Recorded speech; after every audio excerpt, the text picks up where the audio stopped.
Bir sotxi plus-minus 7000 dollardan tushyaptimi shundoq aka? Shunaqa zo'rga kelib qolganmiz akalar. O'zingizlar ko'rib, video davomida bitta baho berib qo'ymasanglar bo'lmaydi. Umumiy hisobda 10 sotx yer maydoniga joylashgan tayyor 5 xonali uchastka srochni sotiladi. Narxini ham oldindan aytib o'tib ketaman. Bir sotxi sizlarga 7000 dollar atrofida aylanyapti. Mahallani ko'ryapsizlarmi? Keng, fazli, tinch mahallada joylashgan. Bitta, ikkita, 3 ta oyna ketyapti. Fasadini ham ko'ryapsizlarmi? Shu joydan taxminan 30 metr plus chiqsa kerak. Yo'l yuzidan 100 metrgina kiryapmiz. Endi ichkaridan ham ko'rsatib beraman.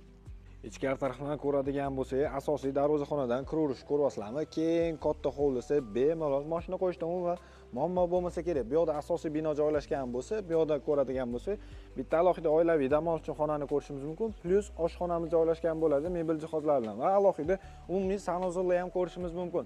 To'g'ri to'rtburchak yer maydoniga joylashgan, umumiy hisobda 10 sotx atrofida chiqyapti akalar. Bitta plus tomonini aytaymi? O'zini 5-6 sotx zahvat joylari ham bor, akalar. Kelib bemalol foydalansanglar bo'ladi. Asosiy binoni ko'radigan bo'lsak, kiraverish shunaqa uzun xo'l xonalar ketma-ket joylashgan, o'ng qo'lda ketma-ket ikkita yotoqxonani ko'rishimiz mumkin. Va bu yoqda bitta bolalar yotoqxonasi va bitta katta zal mehmonxona joylashgan bo'ladi. Remontlari o'rtacha holatda, kelib bemalol yashasanglar bo'ladi. Chorvachilik qilaman desangiz ham sharoitlari zo'r akalarim. Gaz, svet, suv umuman muammosiz. Chinoz tumanida tilla topgan botdi. Katta yo'ldan taxminan 700 metr atrofida tushib keldik. Betonka yo'ldan 700 metr chiqyapti.